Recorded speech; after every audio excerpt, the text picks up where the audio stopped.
لهذا وما كنا لنهتدي لولا أن هدانا الله لقد جاءت رسل ربنا بالحق ونور تلكم الجنة أورثتموها بما كنتم تعملون أشهد أن لا إله إلا الله وحده لا شريك له وأشهد أن محمدا عبده ورسوله الذي لا نبي بعده اللهم صل وسلم على حبيبنا ونبينا محمد بن عبد الله وعلى آله وأصحابه ومن والاه.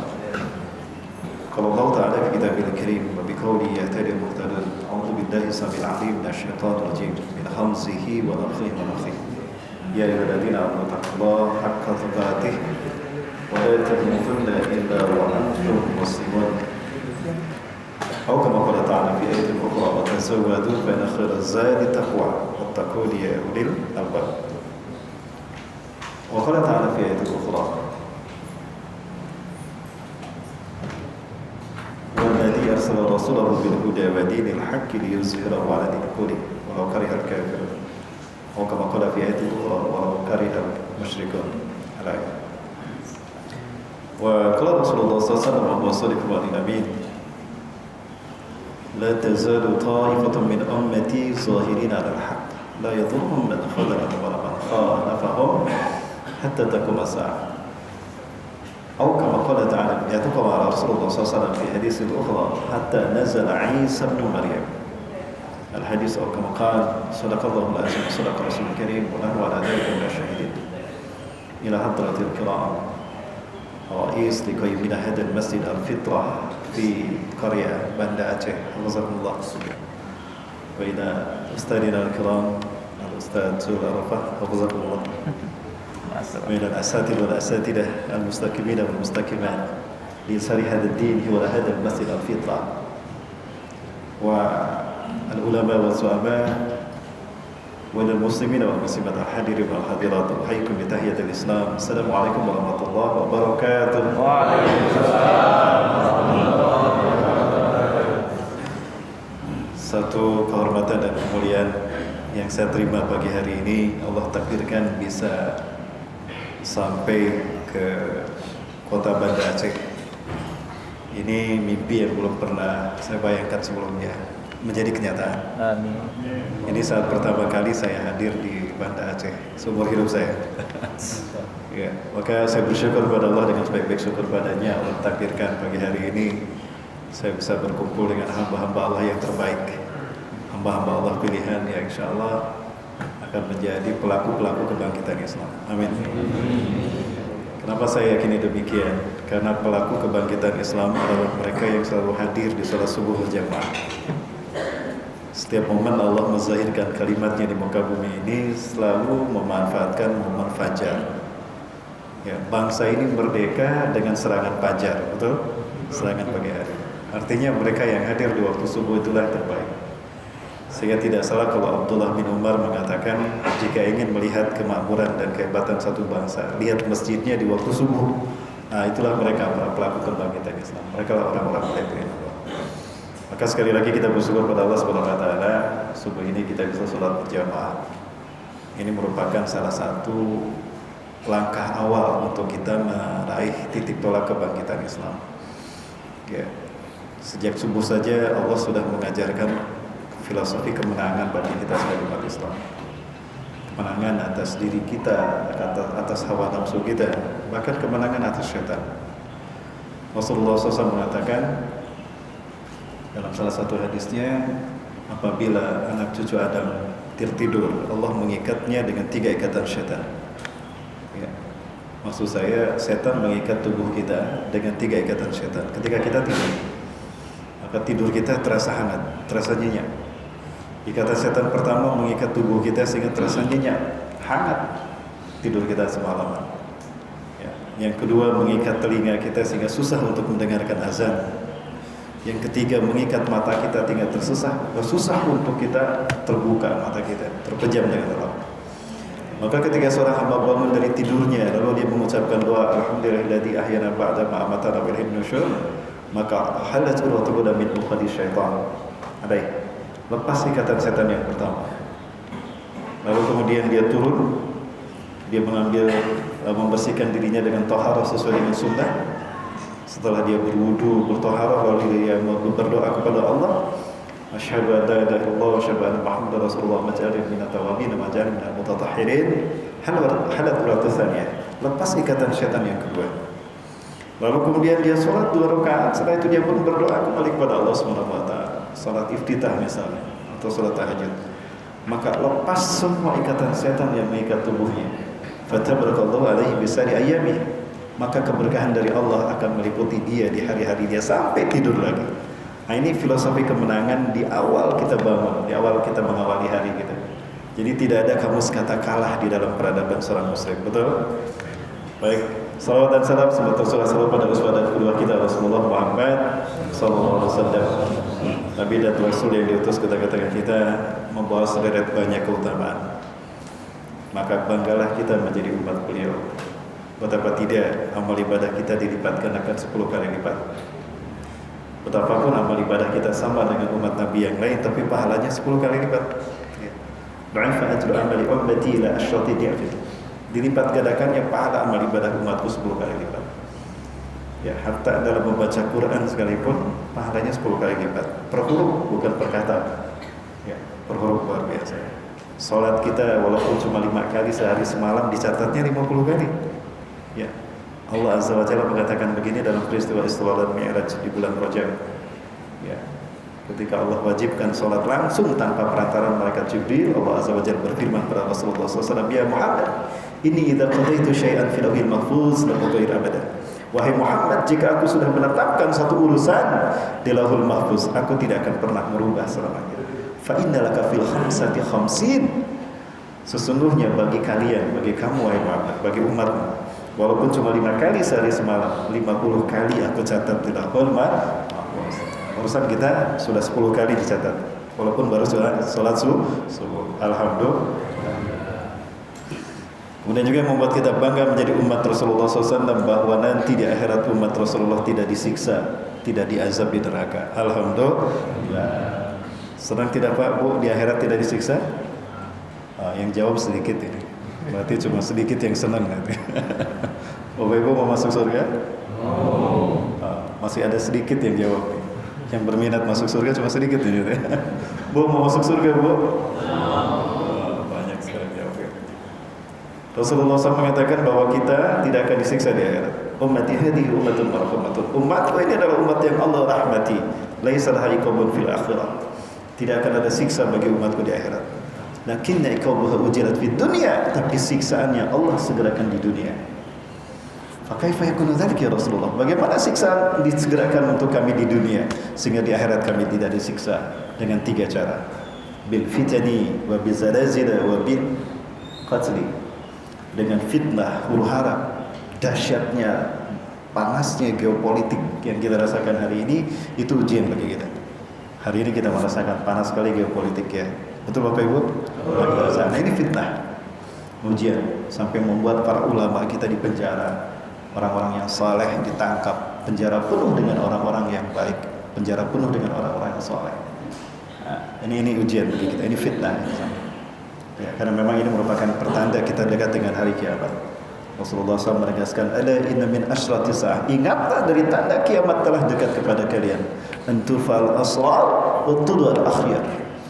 Ingatlah dari tanda kiamat telah dekat kejadiannya bagi kalian. Orang-orang buruk memimpin dunia dan manusia-manusia terbaik pilihan umat disingkirkan. Nah, ini fitnah. Manakala fitnah ini tidak membuat kita kehilangan iman dan Islam, betapapun payah dan susah luar biasa kita menghadapinya. Kehilangan pangkat dan jabatan karena kita berlaku jujur dan benar, kehilangan penghasilan, bahkan kehilangan nyawa kita. Jika kita ada dalam keadaan iman dan Islam, maka itulah siksaan di dunia, di akhirat tidak disiksa. Yang kedua dengan bencana alam. Ya, betapa dahsyat bencana menimpa manusia, terutama bencana alam. Kita masih ingat 2004. Ya, kota kita ini terjadi tsunami. Betapapun saya yakin Allah, ini adalah tanda cinta Allah pada kita. Ya, bencana yang mengakibatkan meninggalnya ribuan warga kita, ya saudara kita, itu adalah cara Allah mensegerakan kesusahan kita di dunia. Di akhirat kita tinggal menikmati pahala kebaikan kita. Nah, maka jangan dikira mereka yang gugur dalam meninggal karena bencana ini mereka diazab Allah. Tidak, nauzubillah. Justru itu kasih sayang Allah pada mereka. Mereka sekarang sedang menikmati sajian dan jamuan Allah di bawah arusnya. Itu ya Bapak. Kemudian yang ketiga, wabil qatsi, dengan pembantaian, dengan disiksa. Kita menyaksikan saudara kita dibantai di Palestina, di Suriah. Bahkan ternyata bukan hanya di sana, di kilometer 50 juga ada penyiksaan dan pembantaian. Sakit ketika dibantai, sakit ketika disiksa sampai mati apalagi. Tapi itulah siksaan dan kesusahan di dunia. Di akhirat tinggal menikmati pahala kebaikan kita. Kemudian yang membuat kita bangga menjadi umat beliau, umat Rasulullah SAW, adalah jatah surga kita paling banyak. Ya, jatah surga kita paling banyak. Umar bin Khattab pernah bertanya pada Rasulullah SAW, ya Rasulullah, kama adadu ahlil jannah? Wahai Rasulullah, berapa sih jumlah ahli surga? Nah, Rasulullah SAW tidak menyebutkan di surga ada sekian orang, tidak. Inna fil jannati ashruna wa mi'atas safin. Sesungguhnya di surga ada 120 shaf, ada 120 baris. Beliau pun tidak menyebutkan satu baris berapa orang, hanya rasionya 1:1000. Ketika di neraka ada 1000 orang, di surga baru 1 orang. Ya. Indonesia penduduknya 262 juta jiwa, rasionya berarti cuma 262.000 yang berpeluang masuk surga. Nah, ini hari ini ada berapa ribu nih? Ada 1.000? Tidak ada, berarti tidak sepotong pun masuk surga ya. Alhamdulillah, itu peluang. Nah, yang membuat kita bangga menjadi umat Rasulullah SAW adalah jatah surga kita paling banyak. Walakum minha, jatah kalian wahai umatku dari 120 shaf adalah 80 shafin, 80 shaf. Allah. 2/3 surga sudah di-booking oleh Rasulullah untuk kita, umatnya. Sisanya cuma 40, sepertiganya dibagi rata kepada 123.999 nabi dan umatnya. Subhanallah, betapa mulia beliau. Satu nabi menguasai 2/3 surga. Mudah-mudahan kita termasuk di dalamnya. Amin. Nah, yang sholat subuh berjamaah ini berpeluang besar untuk masuk surga. Bahkan menikmati jamuan terakhir, kenikmatan paling tinggi di surga, tiketnya adalah sholat subuh berjamaah. Kok bisa begitu? Nah, suatu saat di satu malam Rasulullah SAW pernah berjalan bersama para sahabat. Ketika itu malam purnama, cerah luar biasa, bulan terlihat dengan indah, bulat utuh. Lalu Rasulullah melihat bulan sambil tersenyum. Andaikan ada dul sumbang, mungkin dul sumbang akan berceloteh. Andai bulan bisa ngomong, mungkin gitu ya. Rasulullah melihat bulan sambil tersenyum. Kemudian para sahabat bertanya, ya Rasulullah, lima tabasamta ya Rasulullah. Kenapa anda tersenyum ya Rasulullah? Bulan kan udah biasa kayak gitu. Emang bulan berbicara pada anda? Maka apa kata Rasulullah SAW? Innakum satarawna rabbakum kama tarawna hadal qamar. Sungguh kalian akan menyaksikan Tuhan kalian tanpa hijab sebagaimana kalian menyaksikan bulan. Kalian akan bertemu dengan Tuhan kalian dan melihat seperti apa zat Tuhan kalian. Iyanan dengan mata kepala kalian sendiri. Biduni hijabin, tanpa hijab. Kama tarawna hadal qamar, sebagaimana kalian menyaksikan bulan purnama.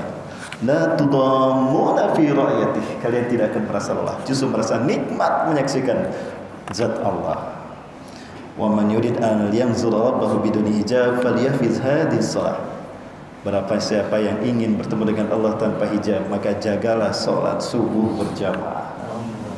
Maka saya doakan Bapak Ibu yang hadir di salat subuh berjamaah ini bisa bertemu dengan Allah tanpa hijab nanti. Amin. Ahlu surga paling tinggi setiap saat bertemu dengan Allah, setiap saat melihat Allah. Ahli surga paling bawah bertemu dengan Allah tanpa hijab setiap pagi dan petang. Silakan pilih Bapak Ibu. Mau setiap saat apa mau cuma pagi dan petang? Yang penting kita bertemu dengan Tuhan pencipta kita. Amin. Ya Rabbal alamin. Salawat dan salam semua tercurah selalu pada uswah dan kedua kita Rasulullah Muhammad SAW, yang kita harapkan sekali lagi beliau memberikan syafaat kepada kita nanti.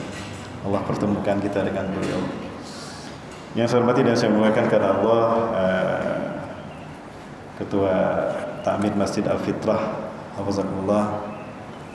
Yang mana ya Pak? Yang itu? Filwara. Ya Allah barik, hafizakumullah. Yang saya hormati dan saya muliakan karena Allah, Tuan Guru kita Ustaz Zul Arafah, hafizakumullah, berserta rombongan. Dengan saya hormati para asati dan asatidah, para ulama, zuhama, hadirin kaum muslimin dan muslimat rahimakumullah. Saya nama Rahmat Baikuni, mungkin sudah viral di YouTube ya. Walaupun saya tidak berniat dan tidak bermaksud viral. Siapa yang mau viralkan saya tidak tahu. Saya pun kaget ketika dikasih tahu sama anak saya kalau saya ada di YouTube katanya. Abi ada di YouTube loh. Ada di YouTube. Kapan Abi masuk YouTube? Ternyata itu tadi Bapak. Sekali lagi saya tidak bermaksud apapun. Ternyata memang Allah menakdirkan seperti itu. Itulah dahsyatnya media, ya, dahsyatnya media di akhir zaman ini. Saya diviralkan sebagai ustadz akhir zaman tadi. Sebetulnya memang kita memang ada di akhir zaman, kita umat akhir zaman. Namun karena memang diviralkan ustadz akhir zaman, entah karena apa, ya, betapapun seperti itu yang disebutkan di dalam media, berat bagi saya untuk menjadi ustadz akhir zaman. Betapapun saya jujur mengatakan, ya di hadapan penguasa mungkin ini berat. Apalagi membahas hadis-hadis akhir zaman, itu berat sekali. Maka saya sudah tidak lagi menjadi ustadz akhir zaman, Bapak Ibu. Jangan panggil saya ustadz akhir zaman ya. Pilih saja saya atau sebut saya ustadz akhir bulan. Kalau itu aman insya Allah ya. Baik, saya dari Bandung asli Jawa Barat. Memang saya lahir di Bandung, namun ada darah Sumatera juga. Ibu saya asli Bandung, ayah saya dari Sumatera Barat. Ya, Sungai Pua, Bukit Tinggi. Cuma mohon maaf saya tidak bisa bahasa Minang. Yang saya bisa cuma satu, makan nasi Padang saja. Nggak bisa bahasa Padang. Ya, namun sedih ketika saya main ke Sumatera Utara, Sumatera Barat, maksud saya ke kampung halaman kakek saya, datuk saya. Karena ternyata garis keturunan di Sumatera, di Minang ini dari jalur ibu ya. Ibu saya orang Sunda. Ketika saya ke Jawa Barat, di Jawa Barat garis keturunan dari ayah. Ayah saya turunan Minang. Jadi bingung ya. Mungkin Banda Aceh mau atau Aceh mau mengakui saya sebagai orang Aceh, alhamdulillah. Mau Bu? Alhamdulillah. Ada putrinya yang mau saya nikah Bu? Boleh. Baik Bapak Ibu rahmatullahi wabarakatuh. Saya hadir saat ini bersama Yayasan Kita Peduli Berbagi, pimpinan Ustadz Ikram. Satu yayasan yang hari ini alhamdulillah saya bersama teman-teman, ada Ustadz Muhammad Nasir ya, dan teman-teman ada Bang Asrul dan kawan-kawan. Kami hadir dalam sosialisasi program unggulan yaitu One Home One Quran. Wakaf Quran, satu rumah satu Quran. Kenapa demikian? Karena kami yakin kebangkitan Islam yang tidak lama lagi ini salah satu pelakunya adalah sahibul Quran, ahli Quran.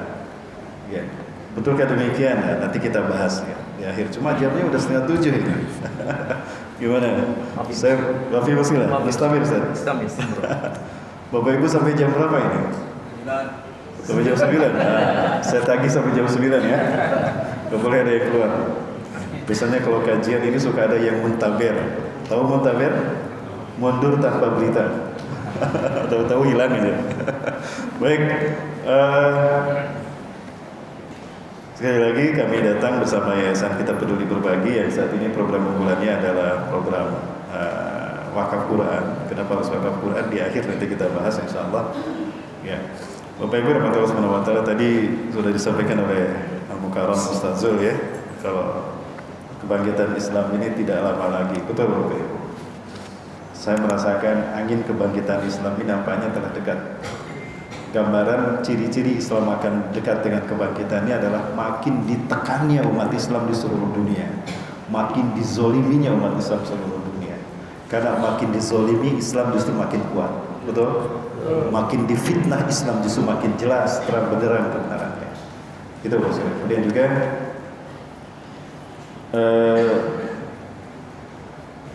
identitas lain atau indikator lain kebangkitan Islam ini adalah dengan akan lahirnya, akan diutusnya seorang mujadid, bukan nabi, bukan rasul. Dia adalah seorang mujadid, seorang pembaharu yang kemudian mendapatkan gelar Imam Mahdi.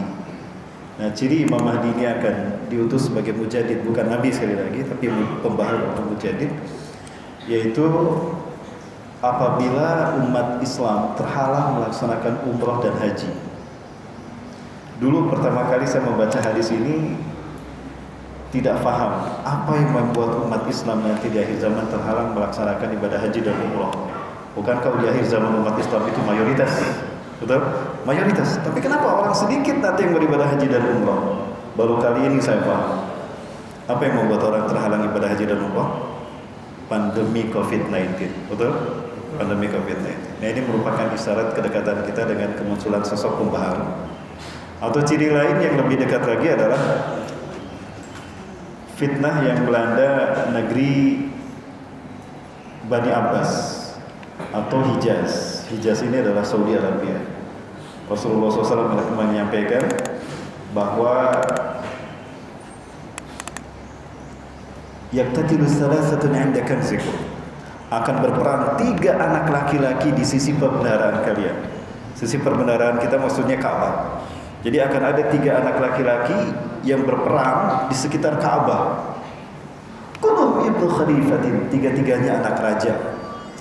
3-tiganya anak khalifah, anak raja. Berarti mereka semua adalah putra mahkota. Tsumma la yasiru ila wahidin minhum, tapi kekuasaan tidak sampai pada satu pun dari 3 orang itu. Jadi 3 orang ini tidak berhasil menjadi raja. Ya, mereka berkelahi, berperang sekitar Ka'bah hingga pertumpahan darah terjadi sekitar Mekah, di Mekah dan sekitarnya. Ya, setelah wafatnya seorang raja. Semuanya tidak berhasil menjadi raja, karena yang akan menjadi raja adalah seseorang dari keturunan Rasulullah yang bernama Muhammad bin Abdullah. Dialah yang akan memenuhi dunia dengan keadilan dan kesejahteraan. Sebelumnya penuh dengan pembantaian dan kezaliman. Nah, kemunculan beliau ini hanya sedikit nanti yang membayar beliau sebagai pemimpin umat Islam dunia. Hanya sedikit. Nah, pertanyaannya, apa yang membuat sedikit peristiwa itu? Ternyata adalah pandemi COVID-19. Hari ini kita baru paham. Allahu Akbar. Nah, Bapak Ibu rahmati Allah, betulkah Islam ini sebentar lagi akan bangkit, Bapak Ibu? Di dalam tafsir Ibnu Katsir, saya membaca kisah dari Ummu Hani. Ketika itu Rasulullah SAW selesai melaksanakan sholat Qailullah, maksud saya sholat tahajud. Rasulullah sudah sholat tahajud, lalu Qailullah tidur sejenak menjelang sholat subuh berjamaah. Tiba-tiba Rasulullah terbangun. Rasulullah terbangun dengan wajah merah, ihmarat wajhu. Wajah beliau memerah, kemudian mata beliau pun memerah, lalu beliau bersabda, Allahumma hal balagh, Allahumma hal balagh, Allahumma hal balagh. Ya Allah, bukankah telah aku sampaikan ya Allah? Bukankah telah aku sampaikan ya Allah? Kata-kata Rasulullah ini membangunkan para sahabat. Salah satunya Umar bin Khattab. Umar bin Khattab radhiyallahu anhu menghampiri Rasulullah SAW dan beliau bersabda, Umar berkata, Bala ya Rasulullah, nah, kan barakta risalah Allah. Betul ya Rasulullah, Anda telah menyampaikan risalah Allah pada kami. Ya, sambil mengelus-elus punggung Rasulullah SAW. Maka Rasulullah SAW bersabda, La yazharan al-Islam, sungguh Islam ini akan tegak. Ya. Hatta yudul kufra ila mautini, sampai kekafiran akan kembali ke tempat asalnya. Demi Allah akan kita saksikan ketika Islam ini zahir, kapitalisme akan kembali ke Amerika. Komunisme akan kembali ke China dan Rusia. Ya. Islam akan tegak di muka bumi. Wal yahudun al-bihar bil Islam, dan sungguh lautan pun akan tunduk kepada Islam. Orang akan menyampaikan Islam sampai menyeberangi lautan. Dan itu pun pernah saya temukan, pernah saya dapatkan. Ketika tahun 2002 saya ditugaskan dakwah ada tugas ke Sumatera, ke Sulawesi. Saat itu saya sekapal dengan rombongan dari Pakistan, Rajapur. Kurang lebih ada 13 sampai 15 orang. Mereka tidak bisa bahasa Indonesia. Hanya 10 kalimat yang mereka bisa dari bahasa Indonesia. Tapi mereka berdakwah menyampaikan Islam. Luar biasa. Hampir setiap kapal ada mereka yang mendakwahkan Islam. Sampai di lautan, Bapak Ibu. Nah, pertanyaannya, Bapak Ibu rahmati Allah Subhanahu wa taala, kapan Islam ini akan bangkit? Itu adalah hak Allah. Tidak ada seorang pun yang tahu. Rasulullah SAW hanya menyebutkan ciri-cirinya. Betapapun ada angka yang Rasulullah sebutkan, mungkin itu adalah perkiraan beliau, ya, yang mungkin akan mengakibatkan takwil yang berbeda. Ini saya sampaikan hadisnya. Bapak Ibu bisa lihat hadis yang saya temukan di dalam kitab An-Nihayah fil Fitan wal Malahib karya Al-Hafiz Imam Ibnu Katsir rahimahullah. atau juga di dalam kitab Al-Mawsu'ah fil Fitan wal Marahim wa Asratu Sa'ah karya Dr. Muhammad Ahmad Al-Mubayyan. Kita lihat hadisnya, Nabi Hurairah radhiyallahu anhu dari Abu Hurairah semoga Allah meridainya, qala, ia berkata, qala Rasulullah SAW, Rasulullah SAW bersabda, innallaha yab'atsu min hadhil ummah, sesungguhnya Allah akan mengutus dari umatku ini, ala ra'si kulli mi'ati sanah, setiap 100 tahun sekali, man, seseorang yujaddidu dinah, yang akan memperbaiki agama. Islam yang tadinya dipecah belah sehingga berbagai macam kelompok, berbagai macam firqah nanti akan disatukan. Nanti hanya ada satu wajah Islam yang sesungguhnya, Islam seperti zaman Rasulullah dan para sahabat. Ya, yujaddid, beliau akan membuat Islam seperti di zaman Rasulullah dan para sahabat kembali. Maka tidak ada perpecahan saat itu. Tidak ada klaim saya paling benar, kamu sesat, tidak. Saya selalu paling sunnah, kalian ahlul bid'ah, tidak ada. Semuanya sama saat itu, dipersatukan oleh beliau. Kemudian juga umat Islam akan memimpin dunia. Sebagaimana dulu para pendahulu pembaru Islam juga menguasai dunia. Kemudian dunia akan aman sejahtera, tidak ada lagi pembantaian, tidak akan ada lagi peperangan. Ya. Kapan itu? 100 tahun sekali setelah Rasulullah wafat. Ya. Bapak Ibu rahmati Allah Subhanahu wa taala, abad kejayaan Islam sebelum kita di zaman siapa? Zaman Turki Utsmani. Sepakat Turki Utsmani? Sepakat ya? Sepakat Pak? Sepakat. Turki Utsmani berakhir tahun berapa? 1924. Ya. Andai saja 1924 adalah angka kejayaan Islam terakhir sebelum kita, maka abad kejayaan Islam berikutnya kapan? 2024. Sekarang tahun 2021. Berapa tahun lagi Pak? 3 tahun lagi? Yakin 3 tahun lagi? 1 periode lagi. Allahu Akbar. Mudah-mudahan ini hanya hitung-hitungan kita. Ya, subhanallah. Jika memang benar demikian yang Allah takdirkan, tidak terbayang akan ada banyak peristiwa besar yang dahsyat di hadapan kita, terutama peperangan demi peperangan yang mungkin kita belum siap untuk menghadapi. Perang sangat besar, luar biasa. Ya, diantaranya dari perang demi perang tadi saya gambarkan ada 2. Saya melihat ada 2. Ada perang Armageddon, ada perang Malhamatul Kubra. Rasulullah tidak pernah menyebutkan Armageddon, Armageddon, tidak pernah.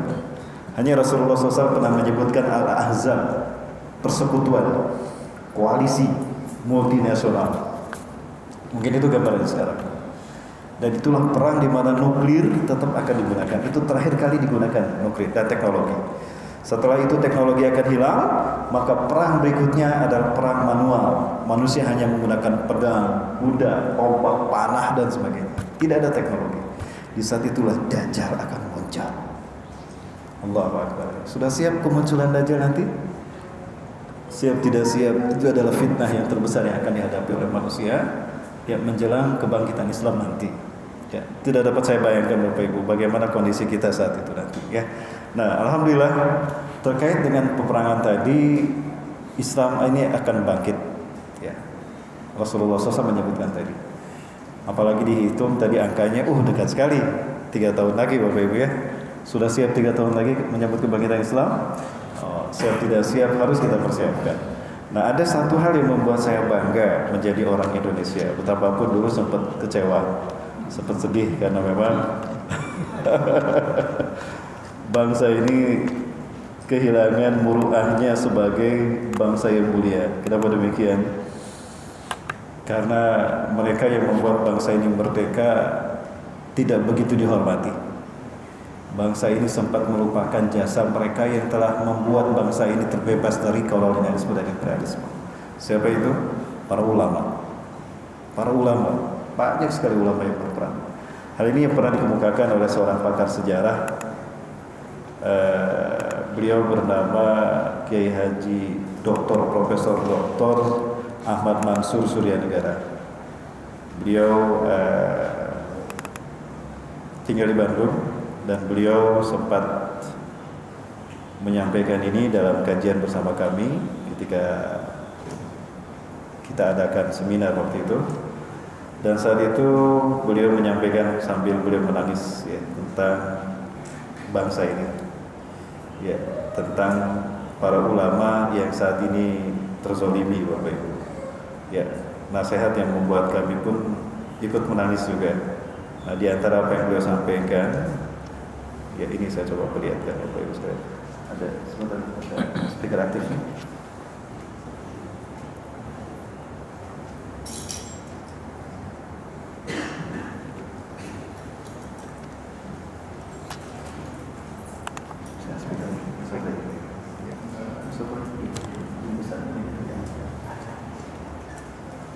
Sebentar Bapak Ibu, sambil saya perlihatkan.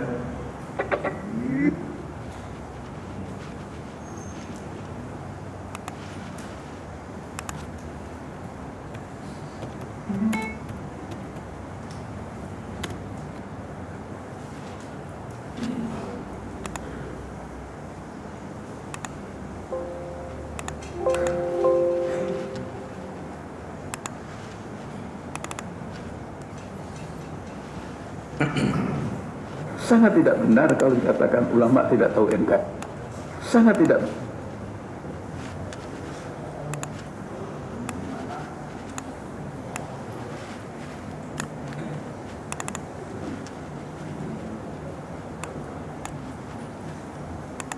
Sangat tidak benar kalau dikatakan ulama tidak tahu NKRI. Justru yang menegakkan NKRI itu ulama. Saya bicara begini karena tahu sejarahnya. Baca yang dinamakan teori perang Ombor. Dalam buku itu diterangkan kalau perang terjadi maka ulama dan tokoh-tokoh religi atau agama itu semua dijadikan tempat naungan. Tapi bila perang sudah selesai, Karkosul mengatakan maka semua orang meninggalkan orang-orang yang pernah membuat kita berada di tengah kekacauan perangan yang uncertain time. Ada waktu yang tidak bisa dipastikan kapan berhenti. Dalam keadaan tidak ketenangan di pikiran, baik jenderal sekalipun, dia mesti mendekat ulama. Tapi kalau sudah proklamasi diperoleh menjadi NKRI, maka ulama harus ditangkap dan dipenjarakan. Masya Allah, ini kekeliruan bangsa dalam sejarah tidak usah diulang. Mari kita kembali untuk menghormati ulama. Mari kita kembali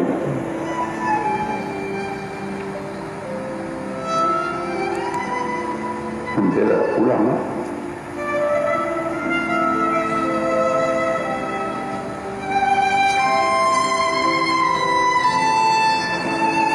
Yang benar-benar kita merdeka. Kita tidak bisa merdeka seperti hari ini kecuali Maha Akbar, Maha Karya daripada ulama terdahulu. Ya, Profesor itu pandangan seorang pakar sejarah, Profesor Dr. Ahmad Mansur Sudara, Guru Besar Unpad Universitas Padjadjaran. Ya, beliau menyampaikan seperti itu. Itu yang membuat saya bersedih bagus sekali. Ya, bahkan proklamasi kemerdekaan bangsa ini dibacakan di depan rumah seorang ulama. Itu Bapak Ibu. Nah, namun pada akhirnya saya bangga jadi Muslim Indonesia. Kenapa demikian Bapak Ibu sekalian dirahmati Allah? Saya bangga menjadi Muslim Indonesia. Apakah karena hadis ini salah satunya? Ya, ini hadis saya temukan di dalam kitab Sahih Muslim Syarah Syekh An-Nawawi. Ya, kita baca hadisnya. An-Thawban dari Thawban hadasahu, dia cerita. Annahu sami'a Rasulullah SAW yaqul, dia mendengar Rasulullah SAW bersabda, Inna Rabbi zamani Allah. Sesungguhnya Allah Tuhanku telah melipatkan bumi ini untukku. Bumi yang bulat dibikin datar. Hatta ra'aitu masyariqaha wa magharibaha, sehingga aku menyaksikan kekayaan yang terbentang dari timur hingga ke barat dunia. Bapak Ibu, sedikit saya singgung. Ya. Barat kita kenal ada yang namanya Maroko, timur disebut Merauke. Sama namanya, Maroko dan Merauke. Kenapa dibikin sama? Untuk mengingatkan pada dunia, kita umat Islam pernah menguasai dunia. 1315 tahun umat Islam memimpin dunia. Dimulai dari Rasulullah SAW 610 Masehi sampai 1924. Berapa tahun? 1315 tahun. 13 abad lebih umat Islam memimpin dunia. Maka tidak salah kalau dunia banyak dinamakan dengan nama-nama Islam, termasuk Indonesia. Jangan salah. Pulau Sumatera, Sumatera itu bahasa Arab. Dari kata asyamatira. Asyamatira, syamatira.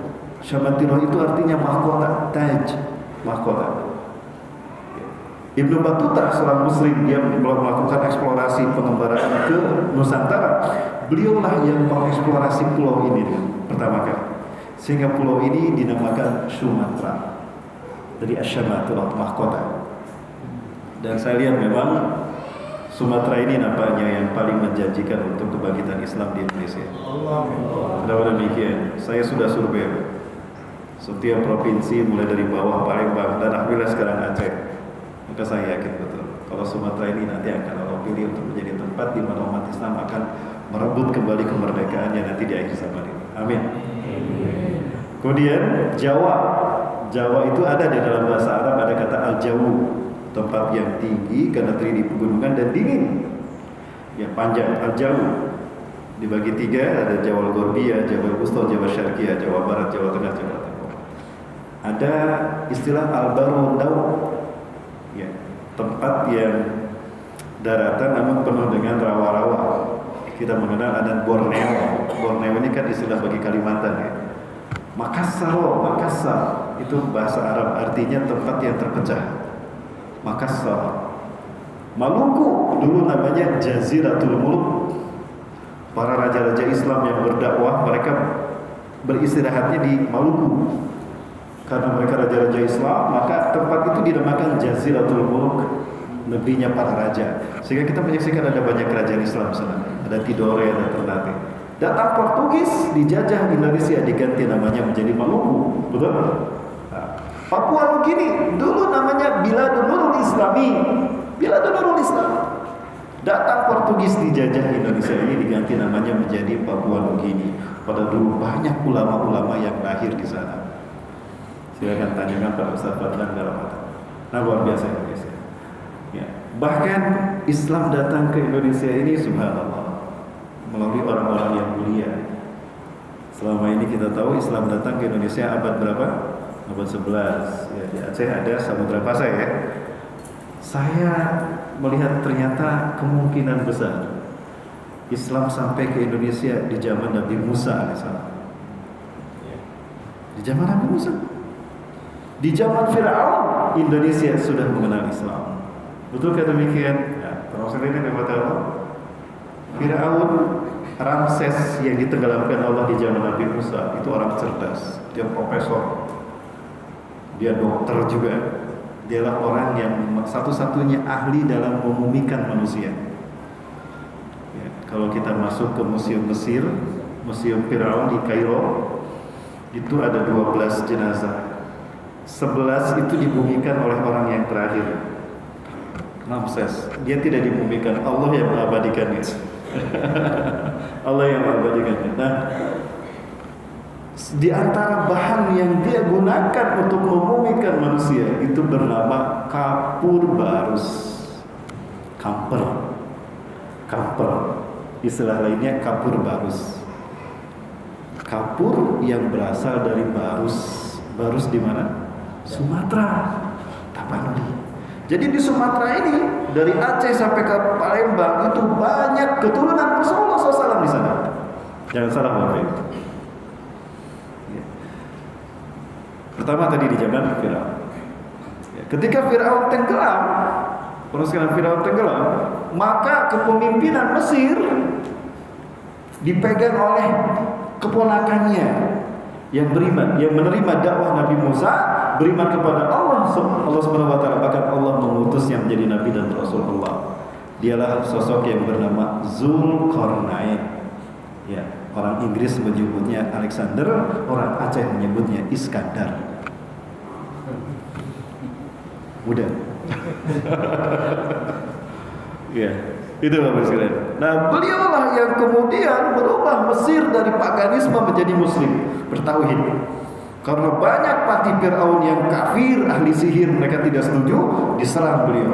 Maka kekuasaannya terancam, pindah beliau ke tempat yang lain, Hamunaptra. Di situ beliau mendirikan istana Mesir yang Islami. Tetap juga diserang sehingga beliau kemudian pergi meninggalkan Mesir, mengembara dari negeri matahari terbenam ke negeri matahari terbit. Syekh Hamdi bin Hamzah Abu Ziyad melakukan penelitian seorang diri bersama istrinya, maksud saya, dengan biaya sendiri, dari negeri matahari terbenam sampai negeri matahari terbit. Itu diperkirakan negeri matahari terbenam itu Maldives, negeri matahari terbit itu adalah Kiribati. Kalau ditarik garis lurus, jalur yang dilalui oleh Iskandar Zulkarnain itu melewati Indonesia, melewati Nusantara. Jadi kemungkinan besar Indonesia sudah mengenal Islam di zaman Nabi Musa AS. Zulkarnain, beliau yang menyampaikan Islam ke kita. Itu Bapak Ibu sekalian. Maka itu yang membuat kita bangga menjadi Muslim Indonesia. Apalagi Rasulullah kemudian menyebutkan ini di dalam hadisnya. Inna Rabbi sarra'al arda, sesungguhnya Allah Tuhanku melipatkan bumi itu. Hatta ra'aitu masyariqaha wa maghribaha, sehingga aku melihat kekayaannya terbentang dari timur hingga ke barat dunia, dari Maroko sampai ke Merauke. Wa atani al-kanzain, dan Allah memberikan kepadaku 2 pusaka. Rasulullah SAW menyebutkan al-kanzaini, 2 pusaka. Al-ahmar wal abyad. Saya kasih garis bawah.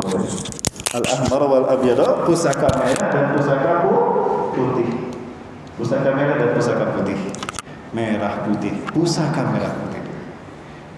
Setelah Rasulullah SAW menyebutkan pusaka merah putih ini, kemudian beliau mengatakan wa anna ummati, dan sungguh umatku ini saya belum mulkuha, kekuasaannya akan kembali mencapai mazawaliya minha, dari timur hingga ke barat dunia. Jadi di akhir zaman umat Islam ini akan kembali menguasai timur hingga ke barat dunia. Setelah Rasulullah menyebutkan pusaka merah dan putih. Allahu Akbar. Saya tidak mengatakan hadis ini adalah tentang Indonesia, tidak Bapak. Rasulullah tidak menyebutkan Indonesia di sini kan? Ini momen kami ketika saya bertugas studi saya, selain saya tafsir hadis Bapak Ibu, saya juga mengambil muhazamah bersama para masyayikh dari Sheikh Gaza University Palestina 2006 sampai 2010. Saya mengambil belajar dari beliau ini, dari Syekh Mustafa, Syekh Ali Yaqub Al-Abbasi. Ya, ini Syekh Ali Yaqub guru kami. Saya bertemu dengan beliau di Masjid Kibli. Ini alun-alun Al-Aqsa Bapak Ibu. Ini alun-alun Al-Aqsa. Ya, di dalamnya ada beberapa masjid. Kami sholat di Masjid Kibli, sholat subuh berjamaah Kibli. Nah, disebut Masjid Kibli karena di masjid yang berkubah hitam itulah sholat asar pertama kali menghadap ke Ka'bah setelah turun Al-Baqarah 144, sehingga masjid ini dinamakan Masjid Kibli, Masjid Kiblat.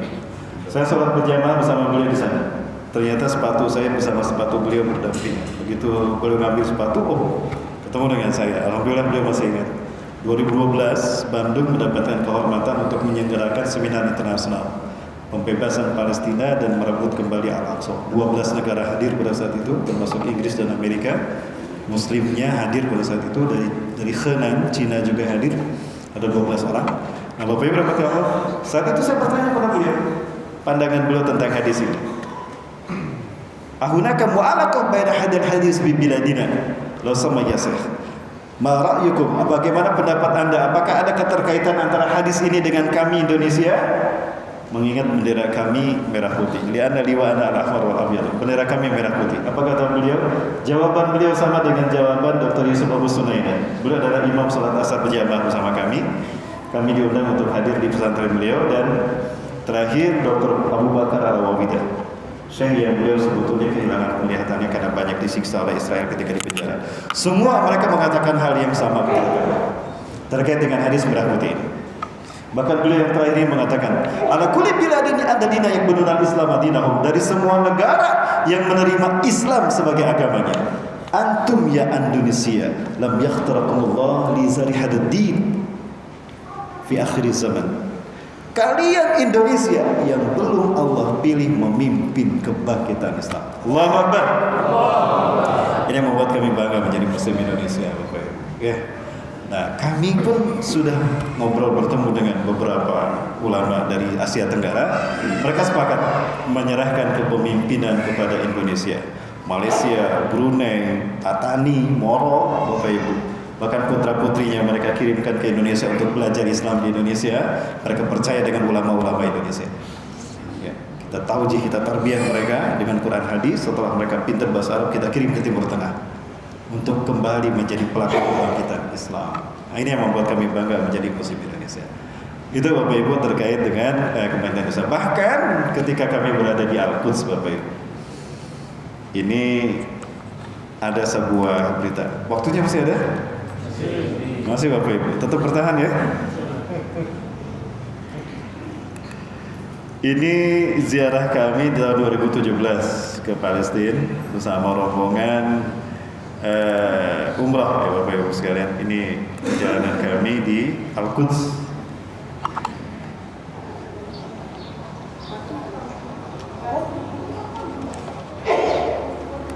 Kami jalani, kami telusuri lorong demi lorong di mana para nabi dan rasul dulu. Tidak kurang dari 1.500 nabi dan rasul dilahirkan dan dibesarkan di Al-Quds. Beginilah situasi Al-Quds, Old City, Baitul Maqdis. Pintu yang berwarna hijau ini adalah pintu masuk Al-Aqsa. Semua pintu Masjidil Aqsa berwarna hijau dari besi dan dijaga oleh tentara Israel lengkap dengan senjata mereka. Rata-rata usia mereka masih muda, Bapak Ibu.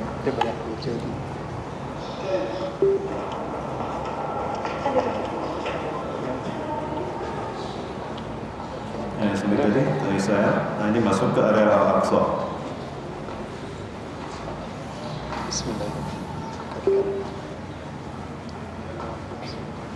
Ya, ini yang dinamakan Masjid Al-Aqsa, kiblat yang pertama. Kesinilah Rasulullah Isra Mi'raj di bulan Rajab tahun ke-11 Bi'sah, 11 tahun setelah menjadi Nabi dan Rasul.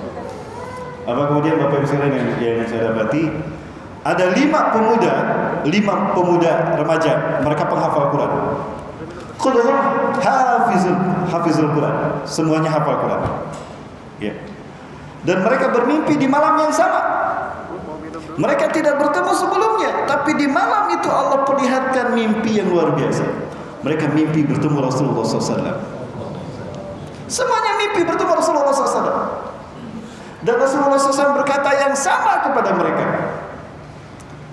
Berita ini ramai di sana. Dan Israel mencari mana pemuda-pemuda tadi. Lalu pemuda ini mengatakan, di dalam mimpi itu Rasulullah SAW bersabda kepada kami, Ya ahla Syam, ya ahla Gaza, innal ladina sayuharrikum min zulmil yahud wa yu'aduna al-Quds ala rihabikum ikhwatukumul muslimun al-Indonesia. Wahai penduduk Syam, wahai penduduk Gaza, sesungguhnya bangsa yang akan memerdekakan kalian dari kezaliman Yahudi dan akan mengembalikan kembali Al-Quds ke tangan kalian adalah saudara kalian Muslim Indonesia. Allahu Akbar. Itulah kenapa Bapak Ibu betapa besar cinta mereka kepada kita Indonesia. Tahukah kita setiap 17 Agustus mereka merayakan HUT kemerdekaan kita tanpa kita tahu, tanpa kita sadari mereka merayakan kemerdekaan kita. Kenapa? Karena mereka yakin dengan hadis Rasulullah SAW tadi.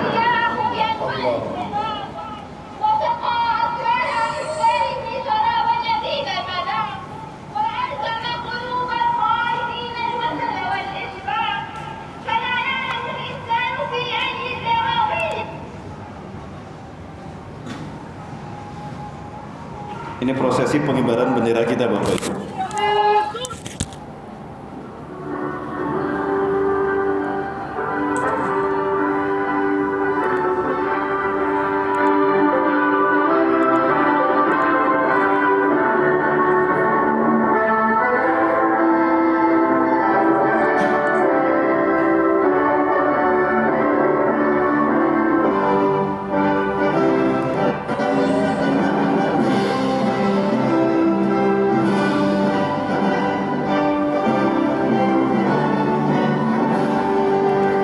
Tapi bertanya kepada mereka, kenapa bendera kami dulu yang kalian kibarkan, bukan bendera kalian? Kenapa bukan bendera kalian dulu Palestina yang kalian kibarkan? Apa kata mereka? Wahai saudaraku Muslim Indonesia, yadaina maglulah, lasna bitahrir. Kami masih dijajah, kami belum merdeka. Kalian menyaksikan bagaimana kami dibantai, tanah kami dirampas oleh Yahudi. Kapan kami akan merdeka? Jika kalian bangkit memimpin dunia, maka itu pertanda kemerdekaan kami yang sesungguhnya. Allahu Akbar. Bapak Ibu dan Bapak Subhanahu wa taala. Sayang waktunya tidak banyak ya. Saya ingin kupas tuntas bahasan ini Bapak Ibu, tapi waktu kita tidak cukup. Bapak Ibu, ini kepercayaan mereka yang harus kita wujudkan. Demi Allah, setiap kali kami berpisah dan bertemu dengan syekh-syekh kami yang ada di sana, mereka mengatakan, "La tansawna bi zar'i hadal masjid." Jangan kalian lupakan untuk mencari masjid dan negara ini. Karena kami yakin kalianlah yang akan membebaskan.